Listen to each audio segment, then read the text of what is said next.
it was dripping with quality, wasn't it? That's what you're getting. Now, the question is, physically, is he capable of performing from the start, putting in 90 minutes? Maybe Celtic don't need that. Maybe they only need cameos here and there.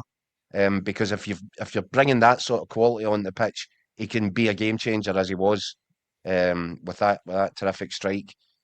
Celtic have added that. Now, I think that Martin O'Neill will be desperate to get as much as he can possibly get out of Oxlade-Chamberlain now.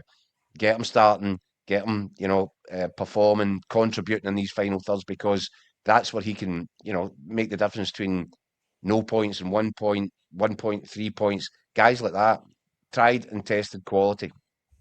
The concern is it was always going to be, and that there is an element of gamble to the signing, because physically you just don't know if he's going to be up to the demands. He's walked onto the pitch. What time was the substitution last night? 10, 15 to go, whatever it was. 70 odd minutes. So he can basically walk on at that point. People are tiring. You give him a quality player like that, the ball on the edge of the box, he'll make something happen. The question is, can he deliver that every, whatever it is, every weekend, because obviously you won't be involved in the European games. So can they wrap him in cotton wool? Can they allow him? And I'm sure Martin O'Neill, he's a master at that. If Oxlade-Chamberlain is saying, I don't think I can do 3 sessions this week, well, just don't bother. Go and get a rub down. Go and get a massage, a few stretches, do a bit of gym work. Fine. You don't need to take part in this. I need you out there at the weekend. Because there has been a long-running sort of knee condition that's troublesome and has been troublesome. He has gone 9 months without any football whatsoever. So I think Celtic really need to wrap him in cotton wool and just say, you give me whatever you think you can give me, you let me know, and I'll make that happen, whether or not it's starting games or coming on to impact games. But that quality, that little cameo, that just shows you what Celtic have got here. Now, they could have absolutely won a watch, but they need to make sure they keep him fit. Yeah. In the comments, AGSC Tech says the Ox reminds me of Moravchik, an elder statesman genius, but we can't keep on living in last-minute wins. It just invites really limited pack defences looking to mug us off. And just quickly, guys, on Celtic, I thought it's went under the radar a wee bit. Martin O'Neill really took a sledgehammer to his Celtic squad last night. I mean, there was no Balikwisha, no Ralston, no Dane Murray, no Bernardo, no Iheanacho, no Yang, although I think Yang was injured. But no Mavuka as well. Mavuka couldn't even get on in the squad. I thought that was really interesting, that O'Neill clearly not happy with a lot of his players. The Mavuka one wasn't really a surprise after the first impression that he made. I thought he might struggle to get back into that. Don't know if there was injuries to some of these other players that you're talking about. I think Yang is the only one that was injured, I think. Right, well, yeah, that would explain Yang's absence. Look, Dan, I'm not going to walk back from what I've said previously. Celtic let Martin O'Neill down in this transfer window. I actually think he deserves so much better than what he got. Now, they've kind of gone for the Hail Mary with Alex Oxlade-Chamberlain, and it just might come off. Because if that's all he needs to do is just come onto the park for the last 20 minutes of games and win them, then and Celtic continue to win them, and Martin O'Neill, but his results, as Michael was saying last night, staggering the stats. 200 league games, 164 wins over his 3 stints. It's just astonishing. That's mad, aye. And if Oxlade-Chamberlain can help that tick along, then Celtic might get there by hook or by crook to the end of this season. They might still win it. There's a cup double for them, potentially. It could still be a glorious season for Celtic, but it doesn't change the fact that the board didn't act responsibly or reasonably during that transfer market or strategically to help Martin O'Neill, who's a 73-year-old man running about daft to protect them and to protect the football club. And he's doing it without help from above. That doesn't change. But it does. It is testament to what an incredible job and what an incredible impact he's had from the dugout. And the thing is, Daniel, in terms of Oxlade-Chamberlain, it sounds as if Martin O'Neill had a big part to play in that.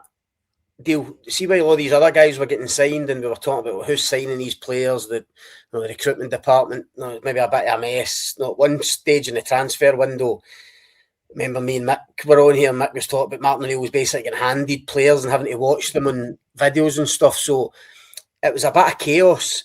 But with the Oxlade-Chamberlain one, and I might be wrong, it sounds as if Martin O'Neill was really hands-on with that. I don't know if it was his suggestion to go and get him, but he certainly had the conversations with Oxlade-Chamberlain in terms of trying to get him to come to Celtic.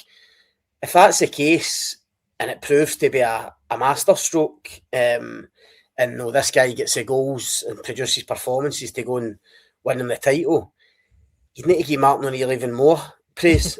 If that signing was largely down to him, when maybe other people were a bit reluctant, if he's pushed the boat out as somebody that he would have really liked to have got, and he gets it, and he gets that deal done, then it could be genius for Martin O'Neill. And I agree with Jacko and Oxlade-Chamberlain. Fitness is the only question. I mean, the quality, even for a guy to boot for 9 months, no play a competitive game for 9 months, to step onto the pitch, even at that stage when I know the opposition's tired, but to produce that touch and that piece of quality, and obviously a game-changing moment to go and win the game, I think that tells you all about the quality he's got. It's just whether Celtic can keep him fit. I agree with Jacko. They have to wrap him in cotton wool. Who knows? I mean, does he play at Rugby Park on the plastic pitch? How long can he play on it? Is that going to have an impact? It might need to be cameos at times. It might need to be when Celtic are struggling, they look to him. But if that gets them over the line in the title race, it'll all be worth it for them. See, the thing is, I get the whole playing a cameo and all that, and that might be all he's up to physically, but they really need him. Like, Hatate has checked out. I mean, Engels is now injured, and I think it looks like a bad one. Bernardo just isn't the same player. They really, really need someone in there. That's what. But Daniel, that's why we were saying all the way through January, where's the reinforcements? This squad needs underpinned by talented, committed players. People that might cost you a few quid, yes, but I mean, how many millions do you need sitting in the bank? And I think UEFA's latest figures show that Celtic banked 44 million in prize money alone before you've looked at pie sales and all the stuff that comes with it in a match day. Yeah, 44 million euros. It was 46 million euros, 200,000 that they made. Right. UEFA published their accounts last night. They're out there for everyone to go and look at. They broke down how much every club earned in European competition, and Celtic was over 46 million euros. Rangers incidentally made just shy of 21 million euros for the Europa League participation. Hearts made 5.7 million in the Conference League. But that just hammers it home. 46 million, and they had an obligation. They had an obligation to get serious in the January transfer market. They didn't do it. I think Scott's hit something right in the head there. You never heard Martin O'Neill talking about, I was trying to speak to Junior Adamu, and I had a long conversation. He didn't hear any of that. He was happy to take whatever numbers that they could get in through the door. Ultimately, in a late rush, it was far from spectacular. But he was happy to say, I don't know how many times he referenced that he was having personal conversations with Oxlade-Chamberlain. And that is very, a very good point from Scott. There's the difference right there. There's a guy that Martin O'Neill identifies as what a Celtic player should look like. Now, I get it. There are injuries concerns. There has to be after such a long period out of the game. But there's the impact a Martin O'Neill Celtic signing makes. And if you look back in time, and I know that it's slightly different because time has moved on, money moves on and all this, but Martin O'Neill, and this is when we were talking way at the start of the transfer window, I was saying that Martin O'Neill's identity was always go and get a Chris Sutton, go and get a John Hartson, go and get one of these guys who have proved themselves at the pinnacle, at the best possible level, but for whatever reason, their careers have stalled a little bit. They're on a hard time, but their credentials are undeniable. And Oxlade-Chamberlain falls straight into that same category. It is like a throwback to Martin O'Neill's first season. And you talk about... The question is, obviously Sutton and Hartson, and John Hartson did have his injury issues, but they weren't 9 months out of the game. But listen, everyone's in context.